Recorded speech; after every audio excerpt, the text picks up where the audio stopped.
Aitken Spence is no stranger to Fiji, established in 1868.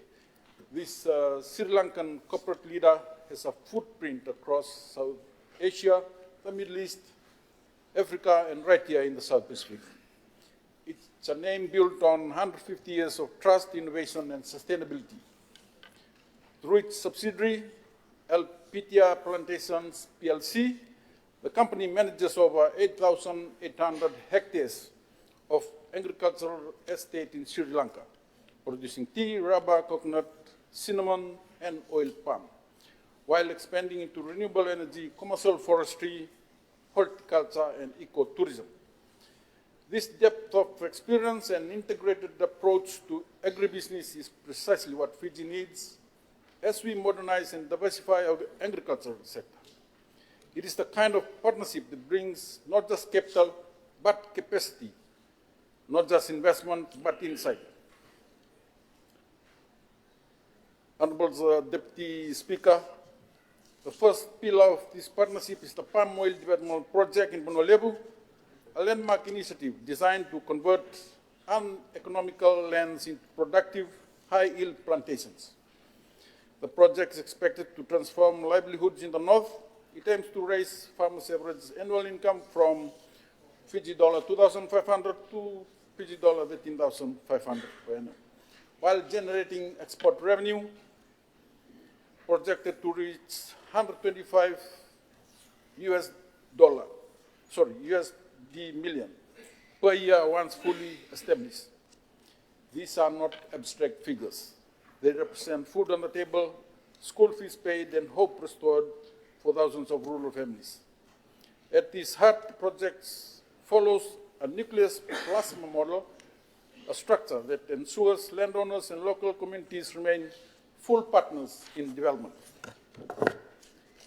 The nucleus estate, managed through a joint venture between Aitken Spence and Fijian institutions such as FNPF, Fijian Holdings, and the unit trust will drive processing and export operations. The plasma farms, managed by local villagers and cooperatives, will retain land ownership, access training, and share directly in the profit. This is not just investment, it's empowerment. It is about putting ownership, dignity, and opportunity back into the hands of our people. Aitken Spence is also into diversifying with horticulture and high-value crops. Madam Deputy Speaker, complementing this northern initiative is a pilot horticulture project in Nandi, and this project focuses on introducing high-value crops such as papaya, pineapple, dragon fruit, mangoes, berries, coffee, cinnamon, and passion fruit. The vision is clear: to make Fiji a hub for premium tropical produce in the Pacific, driven by modern farming technology, sustainable practices, and value-added processing right here in our shores. By doing so, we strengthen food security, reduce imports, and create export-ready agricultural value chains, where every farmer, every processor, and every community benefits from shared prosperity. Madam Deputy Speaker, Aitken Spence is also into partnership for people and the planet. What makes this initiative stand out is its commitment to sustainability. Aitken Spence is globally recognized for its environmental stewardship, a principle that aligns perfectly with Fiji's vision for a green and blue economy. The company has pledged to develop only on idle or degraded land, integrate renewable energy into operations, and uphold strict environmental safeguards. This is development with conscience, growth that does not come at the expense of forests, waterways, or biodiversity. It also embraces social responsibility by promoting intercropping of cash crops like papaya and pineapple during palm oil's early years, ensuring farmers have steady income even before the main crop matures.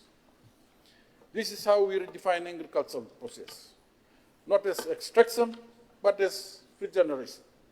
not as profit for a few, but prosperity for all. It's good to note that Minister for Finance recognizes the input of Aitken Spence in Fiji's economy. While we have had this organization been criticized, though they have totally overturned our Fiji Ports Limited from a loss-making entity to a profitable organization. Just as a background, those who don't know, Aitken Spence is the same company that is currently operating Fiji Ports. At least the new Minister of Finance has recognized Aitken Spence's importance in now revolving the agriculture sector.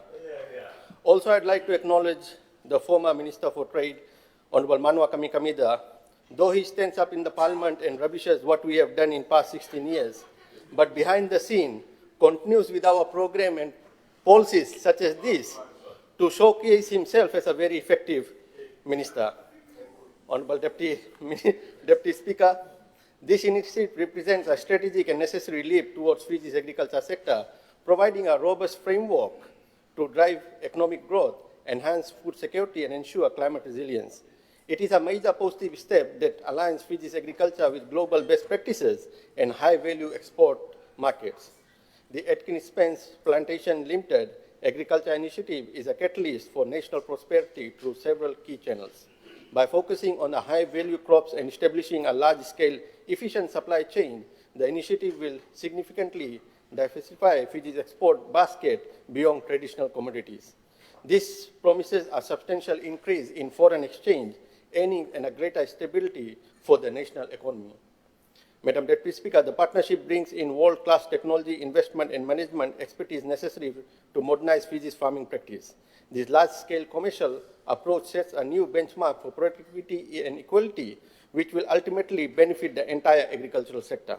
The project has brought in to provide major source of stable, high-quality rural employment, moving away from sustainable farming towards salaried technical jobs in agronomy, processing, and logistics.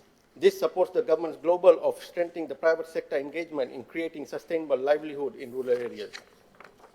Madam Deputy Speaker, the initiative will pioneer the scale-up climate resilient farming techniques and sustainable practices.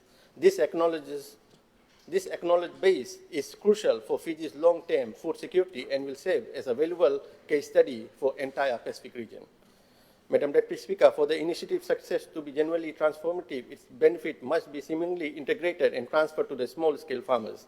This requires a deliberate, structured approach focusing on three key pillars: technology, finance, and marketing access. One, technical assistance and marketing. Smallholders need practical, hands-on support to transition from traditional method to commercial farming, high-value farming, Madam Deputy Speaker. Establish outgrower demonstration farm adjacent to the main plantation site. This will serve as a practical classroom for smallholders to learn modern crop management, pest control, and efficient irrigation techniques. Climate-smart extension services. The government, in the partnership with Aitken Spence, must establish a dedicated extension service to specifically disseminate the climate-resilient farming, acknowledge the high-value crop protocols developed by this initiative. Madam Speaker, subsidize and provide training on accessible small-scale technologies like hydroponics, precision fertilizer application, and water harvesting system. Madam Deputy Speaker, smallholders often lack the capital to adapt to new and productive models. Implement a robust contract farming scheme where Aitken Spence provides smallholders with granted minimum price, quality seeds, and input on credit, which is then deducted upon harvest purchases. This de-risks the transition for a farmer. Access to low-interest loans, Madam Deputy Speaker. Establish a specialized agriculture modernization revolving credit fund with favorable terms in and collateral requirements for farmers committed to adopting the high-value crops. This initiative contract can serve as collaterals.